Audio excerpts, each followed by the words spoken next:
Hello everyone. ICT virtual classroom Dehradun के इस virtual online classes के प्लेटफॉर्म पे आप सभी का हार्दिक स्वागत करती हूँ। मेरा नाम है समता शुक्ला और बच्चों मैं आपको साइंस पढ़ाने जा रही हूँ।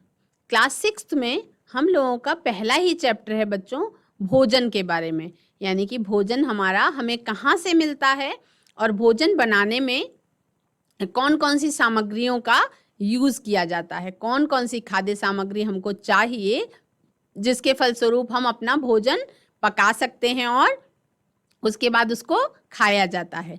भोजन जैसा कि आप सभी जानते हैं बच्चों कि हमारा जो भारत देश है वो बहुत विविधता से भरा देश है, यानी हमारे देश में एकता में अनेकता पाई जाती है। अलग अलग बहुत सारे प्रदेश हैं, है ना, आप सभी जानते हैं। अब इन जितने सारे प्रदेश हैं, इन सारे प्रदेशों में क्या है बच्चों कि आपको अलग अलग तरीके का खान पान खाने को मिलता है ना। जैसे आप अगर दक्षिण भारत की बात करते हैं तो दक्षिण भारत में आपको डोसा, इडली, सांभर, है ना, वहाँ पे नारियल का उत्पादन बहुत ज़्यादा होता है तो नारियल की चटनी, फिर नारियल के तेल का भी बखूबी इस्तेमाल किया जाता है ना। दक्षिण भारत की बात करें तो वहाँ पे मसालों की भी पैदावार बहुत अच्छी होती है ना। वहाँ पे बहुतायत से चावल से बने व्यंजनों का उपयोग किया जाता है। उसके बाद जब हम मध्य भारत की बात करते हैं बच्चों तो यहाँ पे मोटे अनाज का उत्पादन बहुत बड़े पैमाने पर होता है, जैसे कि आपका गेहूं हो गया, मकई, ज्वार, बाजरा, है ना। तो वहाँ पे रोटी दाल ज़्यादातर लोग खाते हैं। फिर जब आप बात करते हैं पहाड़ों की, हमारे उत्तराखंड की, तो यहाँ पे फलों का उत्पादन किया जाता है और यहाँ पे और बहुत सारे अनाज उगाए जाते हैं। जैसे आपको झिंगोरा यहाँ खाने को मिलेगा, यहाँ पे आपको मड़ुआ की रोटी खाने को मिलेगी। क्यों? यहाँ पे इन पदार्थों का उत्पादन बहुत अच्छे पैमाने पर होता है ना। यहाँ पे आपको राजमा खाने को मिलेगा, चक्राता का राजमा बहुत मशहूर है। उसके बाद फिर आपको यहाँ पे अलग अलग तरीके की दालें, तुअर की दाल खाने को मिलेगी जो खाने में स्वादिष्ट होती है, यानी कि हर क्षेत्र के अलग अलग क्षेत्रीय व्यंजन पाए जाते हैं। लेकिन ये जो व्यंजन बनाए जाते हैं बच्चों, इन व्यंजनों को बनाने के लिए कुछ हमें खाद्य सामग्री, यानी कि कुछ हमें कच्ची खाद्य सामग्री की आवश्यकता होती है। और वो कच्ची खाद्य सामग्री हमें कहाँ से मिलती है? आप सभी जानते हैं कि जो हमें भोजन पकाने के लिए कच्ची खाद्य सामग्री मिलती है वो पौधों से भी मिल सकती है और जंतुओं से भी मिल सकती है, ठीक है। उसके बाद उसमें कुछ हमारा पृथ्वी भी योगदान देती है, कुछ समुद्र भी हमें योगदान देता है। अगर हमको नमक चाहिए तो समुद्र से मिलता है, अगर हमको पानी चाहिए तो आपके धरती के गर्भ में पानी छुपा हुआ है, यानी कि बहुत सारी नदियां हैं, बहुत सारे जल के स्रोत हैं जिससे हमें पानी मिलता है। घरों तक हमारे कैसे पहुंचता है? वो वाटर सप्लाई के थ्रू हमारे घरों तक वो पानी पहुंचा दिया जाता है, जिससे हमारी सरलता से हम अपने भोजन को पका सकें। तो आज हम फूड इंग्रेडिएंट्स की बात करेंगे, एक क्विक रिवीजन करेंगे, उसके बाद हम क्वेश्चन आंसर स्टार्ट करेंगे बच्चों चैप्टर नंबर 1 का। तो चलिए स्मार्ट बोर्ड की तरफ चलते हैं। फूड इंग्रेडिएंट्स जो होते हैं, जैसे रोटी बनाने में आपको दो अलग अलग इंग्रेडिएंट्स का यूज हुआ है। दाल को बनाने में आपको पल्सेस का, वाटर का, सॉल्ट का और ऑयल का यूज हो रहा है या घी का यूज हो रहा है और स्पाइसेस का यूज हो रहा है, ठीक है। तो दालें कहाँ से मिली? हमें पौधों से मिल जाती हैं। वाटर, सॉल्ट हमें समुद्र से मिल गया। घी हमें एनिमल से या प्लांट से ऑयल मिल सकता है और स्पाइसेस हमें किससे मिलते हैं? पौधों से मिलते हैं। इसी तरह से अगर आप खीर बनाने की बात करते हैं तो खीर बनाने में क्या होता है बच्चों कि हमें मिल्क चाहिए होता है, राइस चाहिए होता है, शुगर चाहिए होता है और क्या चाहिए होता है? हमें फ्रूट्स यानी कि कुछ ड्राई फ्रूट्स चाहिए होते हैं। कुछ क्या चाहिए होते हैं? ड्राई फ्रूट्स चाहिए होते हैं। क्या क्या चाहिए होता है? हमें मिल्क चाहिए होता है, राइस चाहिए होता है, हमें क्या चाहिए होता है खीर बनाने के लिए? शुगर चाहिए होता है और कुछ मेवे की जरूरत होती है। इसके बाद हम क्या कर देखते हैं बच्चों? Food materials and their sources, यानी कि जो हमारे पास खाद्य सामग्री है उस खाद्य सामग्री को हम किन स्रोतों से प्राप्त करते हैं, यानी कि उनके सोर्सेज क्या हैं जिनसे हम खाद्य सामग्री को प्राप्त करते हैं।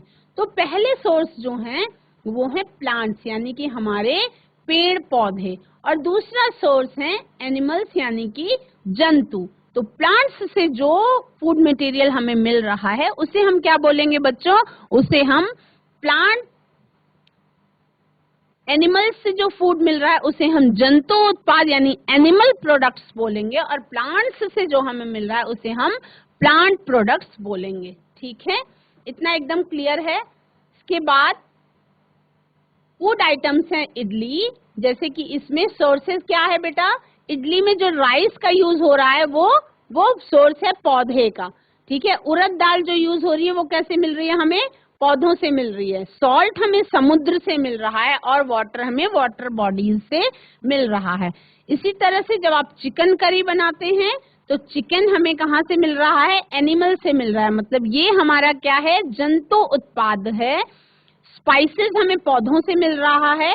ऑयल और घी जो है वो हमें जंतु से और पौधों से, दोनों से मिल सकता है। यानी कि एक प्लांट होता है। अब सब बच्चे सोचेंगे कि एनिमल्स से घी कैसे मिल सकता है। एक ऐसे प्रोडक्ट के बारे में आपको मैं बताती हूँ। बहुत सारे बच्चों ने, एक मीठा फल होता है बच्चों जिसे हम कहते हैं, हिंदी में तो उसे महुआ कहते हैं, ब्राउन कलर का होता है, और उसका जो ऑयल निकलता है उस ऑयल को जब आप रख के छोड़ देते हैं तो वो क्या हो जाता है? घी की तरह जम जाता है, दानेदार व्हाइट कलर का सॉलिड बन जाता है, जिसे हम कहते हैं ये महुए का घी है। और जब उसको हम गर्म करते हैं तब वो तेल का रूप ले लेता है। इसी तरह से वनस्पति घी भी आता है मार्केट में, और शुद्ध घी यानी कि गाय और भैंस के दूध से बना हुआ जो घी होता है उसे हम शुद्ध गाय या भैंस का घी कहते हैं। तो ऑयल और घी जो है वो हमें प्लांट्स और एनिमल्स दोनों से मिल सकता है। खीर अगर बनाना है तो उसमें हमें जंतु उत्पाद और वनस्पति उत्पाद दोनों का यूज करने की आवश्यकता पड़ती है। इसी तरह से हम देख रहे हैं कि प्लांट प्रोडक्ट्स हैं, कुछ प्रोडक्ट्स फ्रॉम प्लांट्स हैं, यानी पादपों से जो हम उत्पाद प्राप्त करते हैं उन्हें हम प्लांट प्रोडक्ट्स कहते हैं या प्रोडक्ट्स फ्रॉम प्लांट्स कहते हैं। इसमें बहुत सारे फल फ्रूट हैं, जैसा कि आप स्क्रीन में देख रहे हैं बच्चों, बहुत सारे फल फ्रूट हैं, बहुत सारी सब्जियां हैं। तो सब्जियों से और फल फ्रूट से हमें क्या मिलता है? बहुत सारे तरीके के विटामिन और मिनरल्स, और क्या? फाइबर। ये सारा हमें किससे मिलता है? फल फ्रूट से और सब्जियों से मिलता है। और ये हमें कहाँ से मिलता है? प्लांट्स प्रोडक्ट्स हैं ये सब, यानी कि ये हमें प्लांट्स से मिलता है, पौधों से मिलता है। अब अलग अलग प्रोडक्ट्स में अलग अलग चीजें पाई जाती हैं, वो आपका नेक्स्ट चैप्टर है कंपोनेंट्स ऑफ फूड में, आप उसको पढ़ेंगे। फूड फ्रॉम एनिमल्स यानी कि जंतु उत्पाद क्या क्या होते हैं? मिल्क आपका जंतु उत्पाद है, मिल्क आपका जंतु उत्पाद है। इसमें से ये देखिए, ये आपका जंतु उत्पाद है, ये मीट आपका जंतु उत्पाद है बेटा। इसमें से पोर्क होगा, बीफ होगा, मीट होगा, चिकन होगा, ये अंडा है, ये कुछ दालें हैं जो आपका जंतु उत्पाद नहीं है, ये प्लांट उत्पाद हैं। ठीक है, ये दालें जो होती हैं ये जंतु उत्पाद नहीं होती क्योंकि ये हमें पौधों से मिलती हैं। इसके बाद पौधों के खाने योग्य भाग यानी कि edible parts of a plant. तो जैसा कि आप एक ये अंदर प्लांट देख रहे हैं बच्चों, इस प्लांट में ये जड़ का भाग है, ये जड़ का भाग है, ये है इसका फल, ये इसकी पत्तियां हैं, है ना, ये इसका बीच वाला भाग तना कहलाता है, और उसके बाद ये फूल कहलाता है।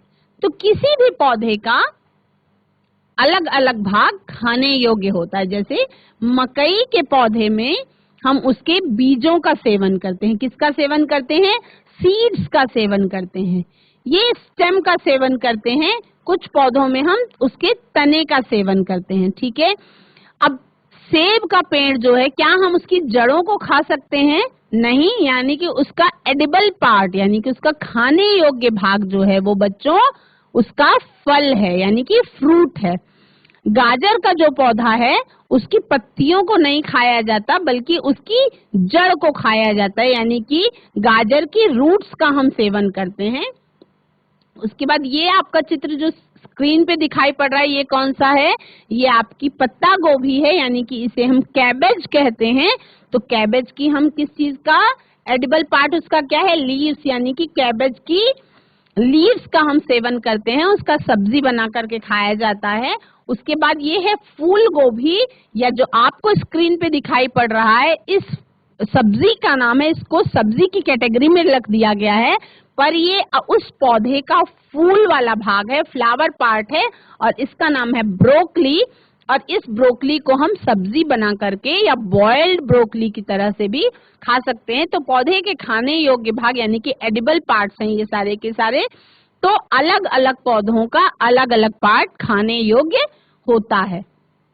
उसके बाद मैंने आपको अंकुरित अनाज का कॉन्सेप्ट समझाया था कि किसी भी साबुत बीज को अगर आप मॉइस्चर देते हैं और सही टेम्परेचर देते हैं तो वो स्प्राउट्स बना लेते हैं, और ये प्रोटीन का कंटेंट इसमें बहुत ज्यादा होता है। तो अंकुरित अनाज भी आपके खाने के लिए बहुत अच्छे होते हैं।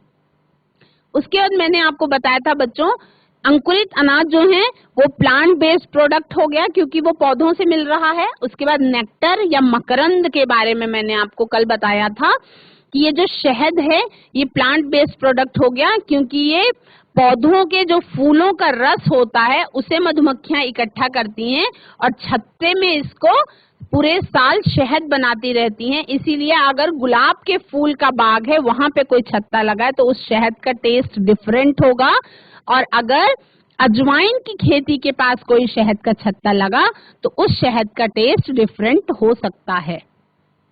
इसके बाद मैंने आपको भोजन के आधार पे जंतु 3 प्रकार के होते हैं ऐसा बताया था। एक प्रकार का जंतु है हर्बीवोरस यानी कि शाकाहारी। इस तरीके के जंतु पूर्णतया पेड़ पौधों पर ही डिपेंड होते हैं। क्या होते हैं? पेड़ पौधों पर ही डिपेंड होते हैं। इसी तरह से जब आप हाथी को देखते हैं तो हाथी क्या करता है? हाथी अपनी सूंड को उठा के पेड़ पौधों से अपना डाल तोड़ तोड़ के और पत्तियां तोड़ तोड़ के सेवन कर रहा है। तो ये क्या कहलाता है? शाकाहारी। पूर्णतया ये शाकाहारी प्राणी होता है और ये मांसाहारी प्राणी होते हैं। इसके बाद भोजन के रूप में खाई जाने वाली जो सामग्री है वो बकरी क्या खाती है? अनाज और चारा खाती है। छिपकली कीट खाती है। शेर आपका मांस मछली ही खाता है। सांप क्या है? आपका कीट खाता है। बिल्ली अनाज और मांस मछली दोनों खा सकती है, और मनुष्य जो है वो अनाज फल सब्जी मांस मछली इन सभी चीजों का सेवन करते हैं। ठीक, इसके बाद जो तीसरी कैटेगरी है बच्चों ये है कॉर्निवोर्स, कॉर्निवोर्स आप पढ़ चुके हैं जिसे हम मांसाहारी कहते हैं। ये ऑमनिवोर्स। इस तरीके के प्राणी जो होते हैं ये जीव जंतुओं का और पेड़ पौधों पर दोनों पर अपने भोजन के लिए निर्भर होते हैं। क्या होते हैं? ये पेड़ पौधों पर भी निर्भर होते हैं और जीव जंतुओं पर भी निर्भर होते हैं। जैसे हम मनुष्य जो हैं हम सर्वाहारी कहलाते हैं, इन्हें हम ऑमनिवोरस कहते हैं। हर्बीवोरस हैं जो केवल और केवल शाकों पर यानी कि पेड़ पौधों पर डिपेंड होते हैं। ये आपका पहला वेरी लेफ्ट हैंड साइड पे आपका जो चार्ट है वो हर्बीवोर्स का है। बीच में कॉर्निवोर्स हैं जो केवल और केवल मांस पर डिपेंडेंट होते हैं, और तीसरे प्रकार के प्राणी कहलाते हैं ऑमनिवोर्स यानी कि सर्वाहारी। और ये कैसे होते हैं? ये पेड़ पौधों पर भी डिपेंड होते हैं और मांस पर भी यानी कि जंतु उत्पादों पर भी डिपेंडेंट होते हैं। इसके बाद बच्चों के बाद आप क्वेश्चन आंसर कर लेंगे इस चैप्टर का। कुछ वर्ड्स हैं जिनके बारे में आपको अच्छे से लर्न होना चाहिए। एक तो क्या है? इंग्रेडिएंट्स। कठिन शब्द हैं आपके इस चैप्टर के। पेन उठाइए, अपना कॉपी खोलिए और नोट करिए। कठिन शब्द है जिनका आपको इसके बारे में मतलब पता होना चाहिए। इंग्रेडिएंट्स,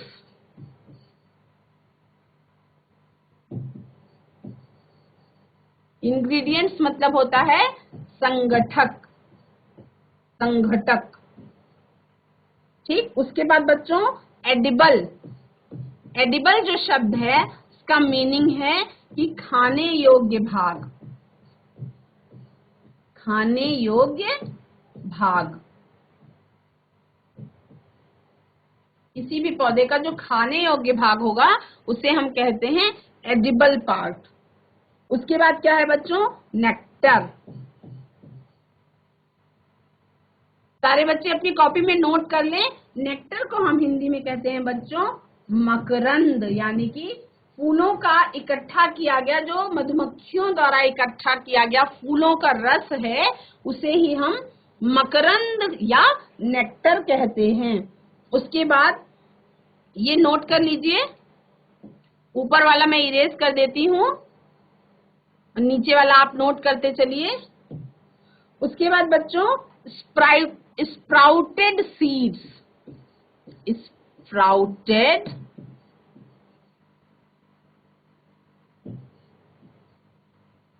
सीड्स, इसे हम क्या कहते हैं? इसे हम हिंदी में कहते हैं अंकुरित अनाज।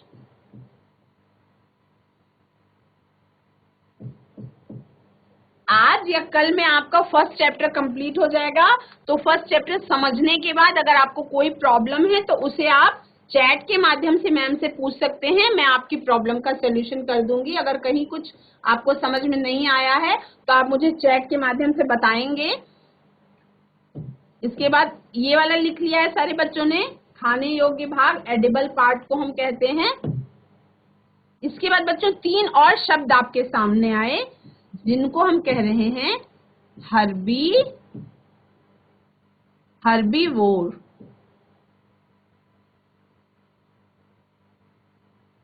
ठीक, यानी कि शाकाहारी। क्या कहते हैं? शाकाहारी। नीचे वाला मैं इरेज कर देती हूँ। इसके बाद सेकेंड वर्ड आया आपको थोड़ा जो कठिन, जो आपको हमेशा के लिए लर्न करना है बच्चों, वो वर्ड है कॉर्निवोर। और कॉर्निवोर का मतलब होता है मांसाहारी। अब शब्द को सोचिए तो आप समझ में, बेटा शाक आहारी और मांस आहारी, मतलब शाक का आहार करने वाला शाकाहारी कहलाएगा और मांस का आहार करने वाला मांसाहारी कहलाएगा। इसके बाद थर्ड आपका है इसमें ओमनीवोर, और इसको हम हिंदी में कहते हैं सर्वाहारी। इसको आप अपनी कॉपी में नोट कर लीजिए, सभी बच्चे इसको अपनी कॉपी में नोट करेंगे। फटाफट से नोट करिए, फटाफट से बच्चे नोट करेंगे। ऊपर से मैं इरेज करूंगी। इसके बाद बच्चों क्वेश्चन है, हमारे भोजन के प्रमुख स्रोत क्या हैं? नोट करें, हमारे भोजन के प्रमुख स्रोत क्या हैं? आप क्वेश्चन के रूप में लिख सकते हैं, मैं इसको शॉर्ट में लिखती हूँ। भोजन के प्रमुख स्रोत कौन कौन से हैं बच्चों? आंसर लिखें। भोजन के प्रमुख स्रोत हैं पौधे एवं जंतु। तो आप लिख सकते हैं, पूरी लाइन के साथ लिखेंगे, हमारे भोजन के प्रमुख स्रोत निम्न हैं। पॉइंट नंबर 1 पौधे और पॉइंट नंबर 2 जंतु। पूरी सेंटेंस में पूरा लाइन लिखेंगे आप, हमारे भोजन के प्रमुख स्रोत निम्न हैं। पॉइंट नंबर 1 पौधे और पॉइंट नंबर 2 जंतु। के बाद इसको इरेज करते हैं।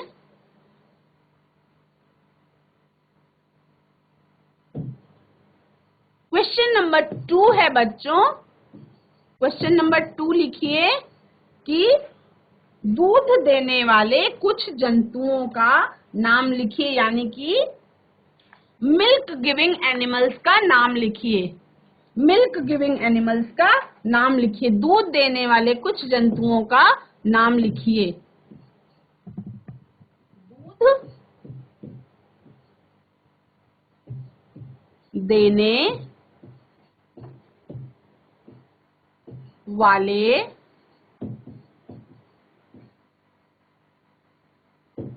जंतुओं के नाम। आंसर है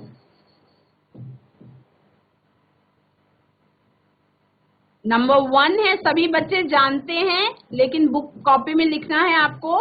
नंबर 1 है गाय, नंबर 2 आपको भैंस दूध देती है, और नंबर 3 क्या है बच्चों, बकरी भी दूध देती है। उसके अलावा जितने मैमल्स हैं वो सभी दूध देने वाले, जैसे ऊंटनी भी दूध देती है और भेड़ें भी दूध देती हैं अपने बच्चे को पिलाने के लिए, लेकिन जो इंसानों के पीने के लिए होता है वो ज्यादातर गाय का दूध और भैंस का दूध यूज में आता है, और बकरी का दूध यूज में आता है। बहुत सारे क्वेश्चन आंसर्स हैं बच्चों, जिसमें से आपको मैं और नेक्स्ट क्लास में करवा दूंगी। 2 क्वेश्चन आंसर आज कंप्लीट हो गया है, आपका चैप्टर एकदम क्लियर है। आप सभी बच्चे बोर्ड पे जो लिखा हुआ है उसको नोट डाउन कर लीजिए, अपनी कॉपी में उतार लीजिए अच्छे से। बच्चों, समय की कमी के कारण हम लोग क्वेश्चन आंसर जितना कर पाए हैं आज, उतना आप अपनी कॉपी में नोट कर लें और उसको रिवाइज करेंगे। आगे कुछ सेशंस में इस चैप्टर नंबर 1 के क्वेश्चन आंसर और कंप्लीट करवा दूंगी मैं। भोजन कहाँ से आता है उसके बारे में आप जान चुके हैं, भोजन की हमें आवश्यकता क्यों है ये हम जान चुके हैं, और क्वेश्चन आंसर समझते हुए करते चलेंगे, कॉपी में नोट करते चलेंगे। और आज के लिए बस इतना ही, समय की कमी के कारण इतना ही हो पाएगा बच्चों।